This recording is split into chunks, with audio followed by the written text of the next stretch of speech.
જેને ધર્મની સ્થાપના કરી એ ગોપાલનંદ સ્વામી પોતે બ્રાહ્મણ હતા સાહેબ. આ ત્રણે ત્રણ બ્રાહ્મણો હતા ને એટલે આ ધર્મ ટક્યો છે સાહેબ. હવે તને કશું શ્લોકની ખબર ન હોય, જેને બ્રાહ્મણના મુખેથી જ્ઞાન સાંભળેલું એ શ્રેષ્ઠ જ્ઞાન છે. અને બીજાના તમે જ્ઞાન સાંભળવા ને તો કોઈને વાંચવું હોય તો મારી જોડે આવજો. સ્કંદ પુરાણના અંદર તમને અધ્યાયમાં ખાલી 28,000 તો ખાલી મેં સ્કંદ પુરાણ ને પદ્મ પુરાણ બે ભાગ જ મંગાયા છે 28,000 હરિવારથી. અને સ્કંદ પુરાણના અંદર કાશીખંડની અંદર એમ લખ્યું છે જ્ઞાન સાંભળો તો બ્રાહ્મણના મુખેથી સાંભળવું અને બીજાના જ્ઞાન મુખેથી સાંભળો તો જ્ઞાન તમારા જીવનમાં ઉતરે નહીં, ઉપર દોષના અધિકાર થશે.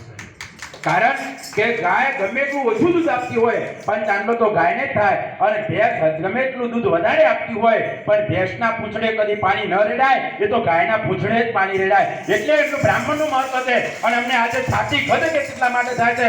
ભલે જયેન્દ્ર કાકા ભલે શિક્ષક હતા પણ પોતે સંસ્કૃતના ટીચર હતા અને એની હાથે હાથે પોતે ભણેધારી છે, બ્રાહ્મણ છે ને, એટલે વ્યાસપીઠો બેઠા, એટલે અમે અહીંયા શ્રવણ કરવા માટે બેઠા છીએ.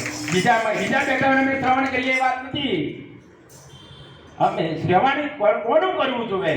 એમને કેમ અરે એક જ શ્લોક આવડતો હોય બ્રાહ્મણના દીકરાને, એક જ શ્લોક બોલતો હોય, એમાં એક કદાચ થોડો ઘણો બોલતો હોય પણ જે તો પોતાના માતાના કુખમાંથી ધારણ કરીને આવેલું છે.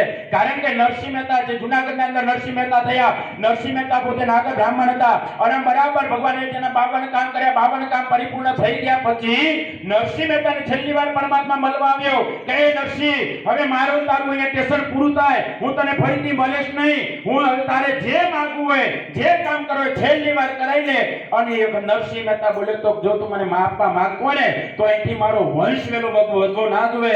અને એ વખતે મહેતા રાણી બોલી હતી નરસિંહ, તને મારા કુખ ઉપર ભરોસો ના રહ્યો, તને મારી કુખ ઉપર એવું શું કાદર લાગી કે તે વંશ વેલો ના વધાર્યો. એટલે એ વખતે નરસિંહ મહેતા બોલે તો મહેતા રાણી સાંભળ, પેલા ખોરે દીકરો આપો હારો પાકે, આપણા ભજનને વધારી શકે, બીજા ખોરે દીકરો હારો આવે એ ભજનને વધારી શકે, પણ કદાચ હાથમાં પેઢીએ કદાચ કોઈ દીકરો કપાતર પાકે ને તો મારું ભજન લજવાઈ જાય, મારું નામ લોકો ન લે. એટલા માટે ભજનની તાકાત એટલે જે નરસિંહ મહેતાનો સાહેબ વંશ વેલો નથી વધુ સાહેબ. એની અંદર તમે પ્રયત્ન કરો, તમે જુઓ તો ખરા આપણા ધર્મ માટે, સનાતન ધર્મ માટે ટકાવી રાખવા માટે એને આ હનુમાનજી ઉપર હું મારી દાદાએ નીકળ્યો કે તમે જન્મદિવસ 2,000 માણસને જમાડો તો જન્મદિવસમાં તમારા આટલા માણસો આવે છે તો તમારો જન્મદિવસ કથાની અંદર ઉજવાય, એવો મારો ભાવ છે. મેં એ વાતને સ્વીકારી લીધી અને મારા જિગ્નેશ દાદાના ગુરુજી આવેલા હતા અને એમ વખતે મેં નક્કી કર્યું કે મારે આવતી હોય. અને હું તો દર વર્ષે, હું તો પોતે ભાગવત બનેલું હતું પણ મેં તો નક્કી કર્યું કે દર વર્ષે એક વિષય લેવાનો, દર વિષય ઉપર અભ્યાસ કરવાનો. અત્યારે મારો હનુમાનજી ઉપર અભ્યાસ ચાલે છે. હનુમાનજી શા માટે પૂજાય છે? આ હનુમાનને આપણે શું કામ પગે લાગીએ છીએ? આને સીતાજી લા એટલે પગે ના, એના ઉપર 8 ગુણ આવ્યા હતા. એક ગુણ એમાં તો શૌર્યમ ગુણ હતો. શૌર્ય એટલે સુરવીરતા નહીં.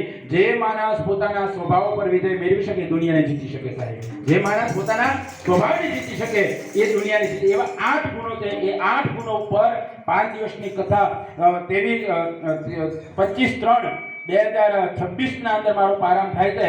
હનુમાનજી ઉપર કથા 5 દિવસની હનુમાન ચરિત્ર કથા. કારણ કે તમે આપણા શાસ્ત્રને જ્યાં સુધી આપણે હિન્દુ ધર્મ નહીં જાણી શકીએ, જ્યાં સુધી જાણશું નહીં, એક પ્રશ્ન ઉત્તમ પુરાણને જન્મ આપે છે. એક પ્રશ્ન જલારામ બાપાના તમે જાણશો તો જલારામ ગયા જન્મ અંદર રબારી સમાજમાં થયા. રબારી સમાજમાં ભજન કર્યું, ખવડાવવાનું બાકી રહી ગયું સાહેબ. ખવડાવવાનું ભાઈ બીજો અવતાર લેવો પડે ને ખવડાવવા માટે લેવું પડે સાહેબ. જલારામ ચરિત્ર કોઈની હાથે પુસ્તક ના હોય તો મારા મંદિરમાં પડી છે. 5 લાખ રૂપિયાના પુસ્તક છે મારા ઘરની અંદર. હજી મેં કાલે કબર બનાવવાની, હજી બીજા બ્રહ્મવૈદ પુરાણ ને અગ્નિ પુરાણ ને એ બધા મેં મંગાયા છે. એટલે પુસ્તક છે ને, પુસ્તક સરસ તમારી જોડે જ્ઞાન છે ને એ તમારો રૂપિયો છે સાહેબ. જ્ઞાન નહીં હોય સાહેબ તો રૂપિયો તમારા જોડે નહીં આવે સાહેબ. એટલે કથાના માધ્યમથી તમને એટલું બધું શીખવા મળે છે. જલારામ જીવન ચરિત્ર વાંચો સાહેબ. ગમે એટલો આંગણે ગમે એટલો વ્યક્તિ આવ્યો, એક જગ્યાનું સુંદર મંદિર હતું. મંદિરના અંદર રોજ એવો નિયમ કે જેટલા માણસ આવે બધાને જમાડવાના, જેટલા માણસ એટલા બધાને જમાડવા. આ બાજુ પંકજ પડે એટલે થાળીમાં મારા હોય, દરેક એક મારા કરવાની અને એટલા થાળીમાં ભોજન પી જાય. એક ચોર લૂંટારો ખરાબ વ્યક્તિ આવ્યો અને મહારાજને કીધું મન જમાડો. મહારાજ કે બેહી જાઓ, થાળી તૈયાર છે, તમે એક મારા કરો એટલે તમારી થાળી પી જાય. કે આપણે મારા કરવા નથી, આપણે ખાવાથી મતલબ છે. અરે કે પેલા મારા મંદિરનો નિયમ છે, મારા કર્યા વગર ખાવા નહીં મળે. બરાબર એમ કે પેલા કીધું મારા કરી લે. પેલો કે મારા કરવી જ નથી, મારા ખાવાથી જ મતલબ છે. કે મારા નહીં તો જમવા નહીં મળે એમ કરી પૂજારી કાઢી મેલ્યા. તો નીકળી ગયા પછી હા તો એનો એક પૂજારી સાહેબ મંદિરમાં ગયા તો મંદિરની પથ્થરની મૂર્તિ જવાબ આપે કે આ તે ખોટું કરે છે. મૂર્તિના અંદર તેજ ન દેખાયું એટલે બ્રાહ્મણના અંદર તેમ વિચાર થયો કે આજ મારાથી કંઈક ખોટું બન્યું છે ને કે આ મૂર્તિ ઉપર તેજ રોજ મને દેખાતો આ તેજ